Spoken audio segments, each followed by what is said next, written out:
Hello everyone, आज है 14 अक्टूबर और आज इस वीडियो में हम बात करने जा रहे हैं कर्नाटका बैंक के बारे में। देखिए, कर्नाटका बैंक का शेयर 43 रुपीस पर ट्रेड कर रहा है। आज पूरे मार्केट में भयंकर गिरावट है, लेकिन उसके बावजूद कर्नाटका बैंक के शेयर में 3.5% से लेकर 4% की एक बढ़िया रैली हमें देखने को मिली है।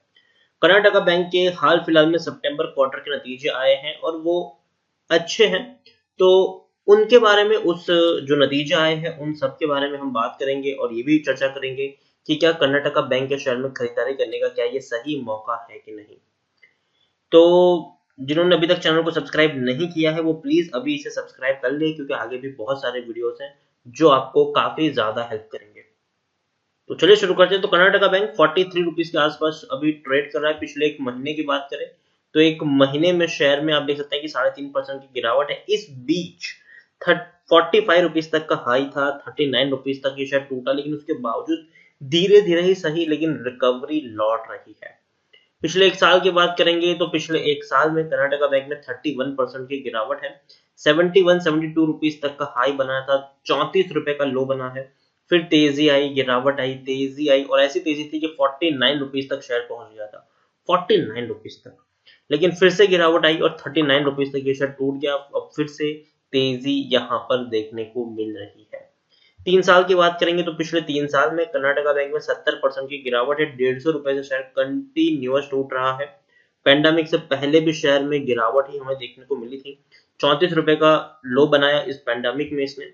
10 साल की बात करेंगे तो पिछले 10 साल में कर्नाटक बैंक में 65% की गिरावट है। देखिए, 10 साल का जो लो है ना वो भी 34 रुपए है और वो भी इसी साल इस पेंडेमिक के दौरान बना है। इससे पहले भी अगर आप देखेंगे तो गिरावट आई, लेकिन जब भी कोई बड़ी गिरावट आई है शेयर ने वापस से बाउंस बैक किया है। फिर गिरावट आई, बाउंस बैक किया, गिरावट आई, बाउंस बैक किया, गिरावट आई, तेजी आई, गिरावट आई। अब तेजी की उम्मीद यहाँ पर जरूर है, लेकिन चार्ट को देखकर एक चीज समझ में आ जाती है कि ये वो शेयर नहीं है जिसको आप खरीद के भूल जाओ। ये वो शेयर नहीं है जिस पर आप 5 या 10 साल का बड़ा गेम खेलो, जी नहीं। ये वो शेयर है जिसमें गिरावट आने पर आप खरीदारी करते हो, प्रॉफिट अगर आपको हो जाए तो वो आप प्रॉफिट बुक करके वहां से एग्जिट भी कर जाते हो। लंबे समय का गेम यहाँ पर नहीं खेलना चाहिए। हाँ, लेकिन 8-9 महीने, 10 महीने या फिर एक साल का गेम आप यहाँ पर खेल सकते हो, लेकिन 5-10 साल का गेम यहाँ पर बिल्कुल भी नहीं बनता है। स्मॉल कैप शेयर है ये, 1350 करोड़ के आसपास का इसका मार्केट कैप है। एनएसए में देखने जाएंगे तो 63 लाख के आसपास का वॉल्यूम ट्रेड है। शेयर होल्डिंग की अगर मैं बात करूं तो एफआईएल्स के पास 7.33% की होल्डिंग है, म्यूचुअल फंड के पास 0.55, इंश्योरेंस कंपनी के पास 5.64 और सरप्राइजिंगली आप देख सकते हैं कि सब ने सितंबर क्वार्टर से जून क्वार्टर का जो डेटा है उसको कंपेयर करेंगे तो बिकवाली की है। हर किसी ने यहाँ पर बिकवाली की है, हर किसी ने। आप देख सकते हैं कि 8.70% की एफआईएल्स की होल्डिंग 7.33% हो चुकी है।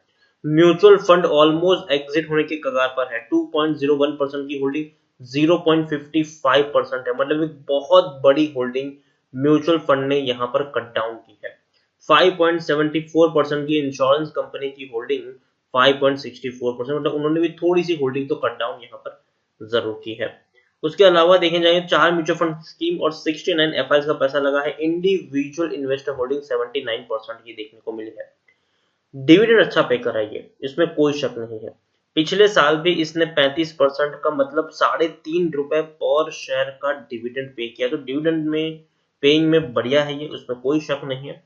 अगर मैं आपको यहाँ पर दिखाने की कोशिश करूँ, टेक्निकल रेटिंग अभी भी काफी अच्छी है इसकी और काफी सस्ते वैल्यूएशन के ऊपर शेयर अभी अवेलेबल है, जो किसी को भी ललचा सकता है। 3 का इसका पी है, जबकि इंडस्ट्री पी 27.94 है, तो बहुत ही सस्ते पी के ऊपर ये शेयर अभी अवेलेबल है।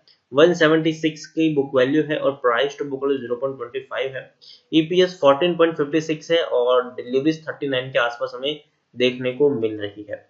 According to Moneycontrol user 79% लोग खरीदने की सलाह दे रहे हैं, 15% लोग बेचने की बात करें, 6% लोग यहाँ पर होल्ड करने की नसीहत दे रहे हैं। मतलब 85% लोगों का पॉजिटिव व्यू है, जबकि 15% लोग यहाँ पर बिकवाली करने का व्यू भी रखते हैं। उसके अलावा अभी इनकी नतीजा है सितंबर क्वार्टर के और मेरे हिसाब से अच्छे हैं, उतने बुरे नहीं हैं। आप देखिए 119 करोड़ का मुनाफा इस बैंक ने कमाया है सितंबर 2020 के क्वार्टर में। इससे पहले हालांकि 196 करोड़ का प्रॉफिट था, तो उससे कंपेयर करेंगे तो डेफिनेटली थोड़ा सा कम है, लेकिन उससे पहले मार्च 2020 में सिर्फ 27 करोड़ का प्रॉफिट था, इससे पहले 123 करोड़ और 105 crore.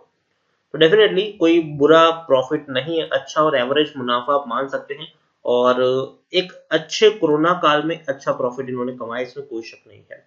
Net NPA, gross NPA भी काफी अच्छा सुधार हमें देखने को मिल रहा है, और ये भी बहुत अच्छी बात है इस बैंक के लिए। यहाँ पर शेयर होल्डिंग के बारे में हम ऑलरेडी डिस्कस कर चुके हैं, आप खुद देख सकते हैं कि किस तरीके से एफआईएल्स यहाँ से एग्जिट कर रहे हैं। 15.37% की होल्डिंग 7.33% की हो चुकी है, मतलब क्वार्टर दर क्वार्टर एफआईएल्स ने यहाँ पर बिकवाली की है, और बड़ी बिकवाली की है। मार्च 2020 के क्वार्टर के बाद तो 12.80 था, जो आज 7.33 है, मतलब 2 क्वार्टर में एफआईएल्स की बिकवाली बहुत ज्यादा देखने को मिली है। इंश्योरेंस कंपनी की मैं बात करूं तो इंश्योरेंस कंपनी जहां थे वहीं पर है, ऑलमोस्ट 5.64%, 5.64% ही है।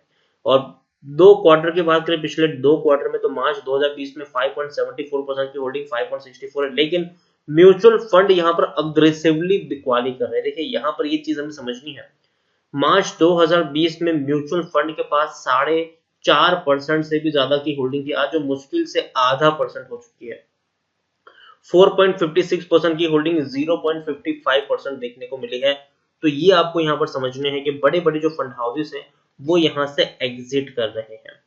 लेकिन देखने वाली बात होगी, क्योंकि कहीं ना कहीं अगर हम देखें तो स्मॉल कैप शेयर है ये, स्मॉल कैप बैंक है ये, और एक अच्छा जो इनके पॉजिटिव में फेवर कर रही है चीज वो ये है कि सेबी का जो नया रूल आया है, जो कहीं ना कहीं मिड कैप और स्मॉल कैप कंपनियों के लिए बहुत ही फायदेमंद साबित होगा, खास करके उन कंपनियों के लिए जो फंडामेंटली स्ट्रांग है। और Karnataka bank definitely fundamentally strong है, इसमें कोई शक नहीं है। तो हो सकता है कि शायद थोड़ी सी होल्डिंग आपको फ्यूचर में इनकी बढ़ती हुई देखने को मिल जाए, लेकिन वो बात की बात है, वो डिपेंड करता है बड़े फंड हाउसेस के ऊपर। जो नई सेबी की गाइडलाइन है कि बड़े फंड हाउसेस को 25% का इन्वेस्टमेंट कम से कम मिड कैप में करना होगा, 25% का स्मॉल कैप के लिए अलोकेट करना होगा।